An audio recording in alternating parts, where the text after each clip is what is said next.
জিরেটা ভাজা হয়ে গেলে একটুকু রসুন দিয়ে দিচ্ছি।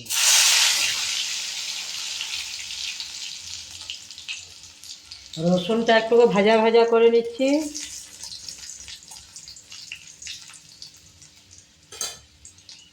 তারপরে পেঁয়াজগুলো দিয়ে দিচ্ছি।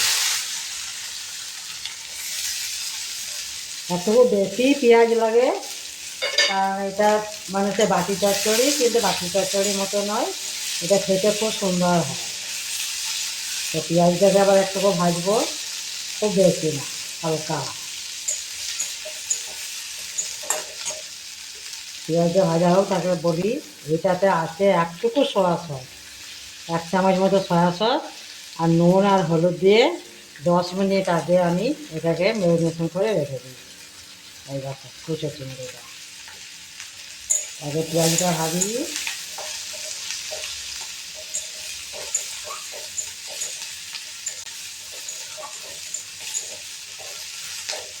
2 থেকে 3 মিনিট পেঁয়াজটাকে ভালো করে ভেজে নিতে হবে। এই চিংড়ি পাওয়াই মুশকিল, আজকে আমি পেয়েছি, তাই তোমাদেরকে বানিয়ে রেসিপিটা দেখাচ্ছি। একবার হলেও বানিয়ে দেখবে, গরম ভাতের সঙ্গে খুব সুন্দর খেতে লাগে। এবারে দেখো এর সাথে কীরকম বলতো, আদা বাটা, আদা আর কাঁচা লঙ্কা বাটা আছে, তার সঙ্গে কাঁচা লঙ্কা, এগুলো দিয়ে দেবো।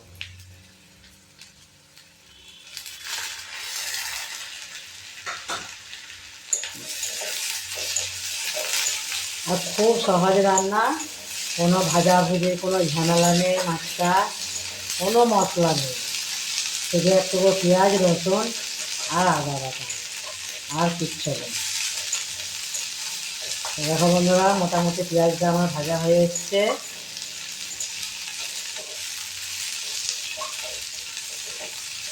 খুব ভাজবো না, কারণ পেঁয়াজটা বেশি ভেজে দিলে টেস্টটা নষ্ট হয়ে যাবে। এবার আমি দেখো ওই চিংড়ি মাছটা আগে দিয়ে দেবো।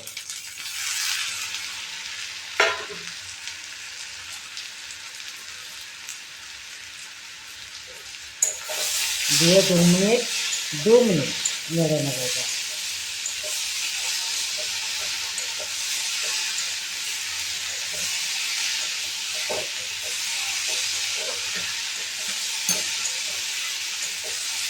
এটা কিন্তু একটু শুকনো শুকনো হয়, কিন্তু গরম ভাতের সঙ্গে এটা থাকলে আর সালাদ আর কিচ্ছু দরকার হয় না। একটু ঝাল ঝাল নুন মিষ্টি সবই হয়, ছোটো চিংড়ি যে এমনিতেই খুব মিষ্টি।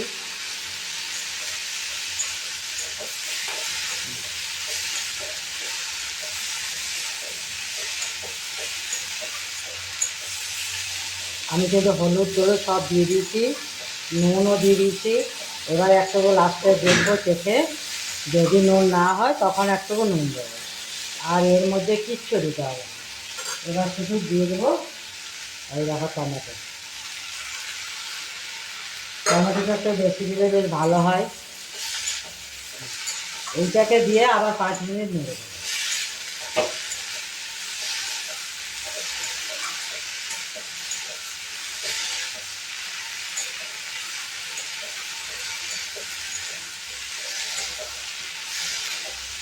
দারুণ একটা গন্ধ বেরিয়েছে, কুটে চিংড়ি যে গন্ধটা হয়, তোমাদেরকে তো বলতে পারছি না, দেখাতে পারছি না, তাই বলেই দিলাম মুখে।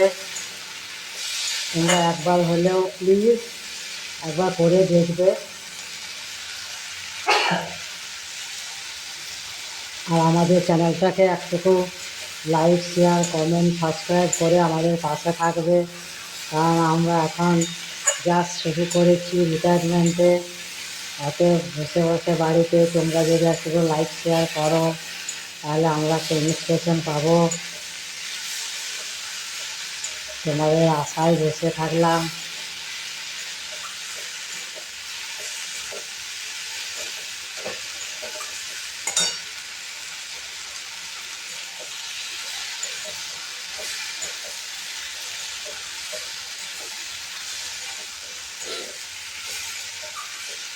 এইভাবে নেড়ে নেড়ে 5 মিনিট রাখতে হবে।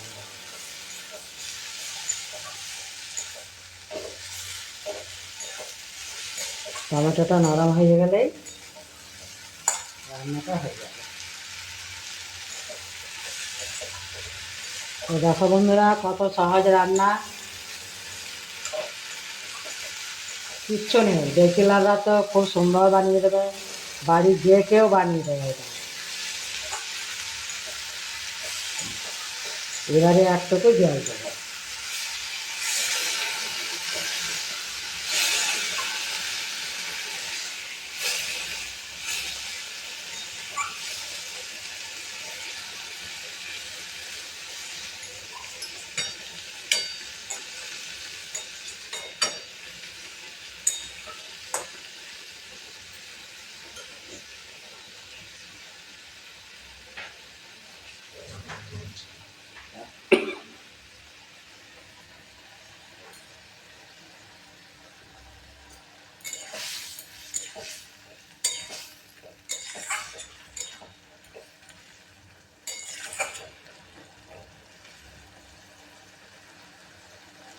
আমি একটা নুনটা দেখে নিই এবার।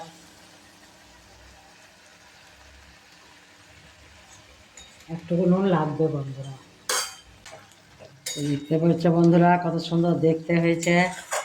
এবার ঢাকা দিয়ে 5 মিনিট হতে দেবো, কারণ এটা একদম মাখা মাখা হবে। তো দেখো বন্ধুরা, 5 মিনিট পর এবার আমি খুলে দেখি কেমন হয়েছে। এই দেখো, এইরকম হয়েছে। আর এটা একটু লাগা লাগাই হবে, কারণ এটা শুকনো শুকনোই হয়। শুকনো শুকনো হলে গরম ভাতের সঙ্গে মাখিয়ে খেতে খুব ভালো লাগবে। আমি একটুকু জল দিলাম, কারণ ওই টমেটোগুলো আরে নরম হলো, আর নাহলে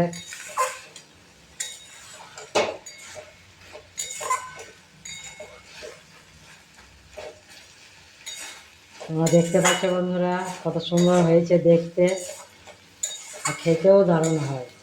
প্লিজ একবার করে দেখবে বাড়িতে, দারুণ হবে। কিচ্ছু নেই, কিচ্ছু মশলা দেওয়া নেই, কিচ্ছু নেই। শুধু একটু পেঁয়াজ, একটু রসুন আর একটু আদা।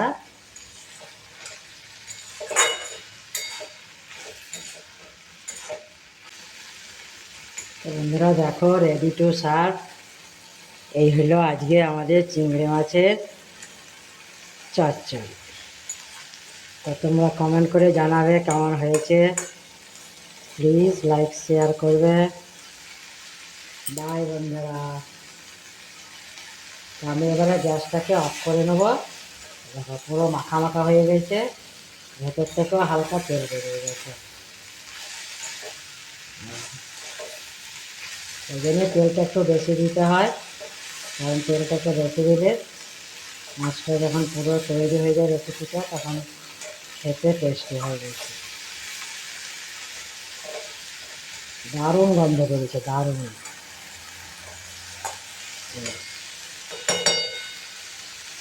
এই গ্যাস অফ করে দিলাম বন্ধুরা, দেখতে পাচ্ছ। গ্যাস অফ করে 5 মিনিট আমি রেখে দেবো, তারপরে সার্ভ করবো।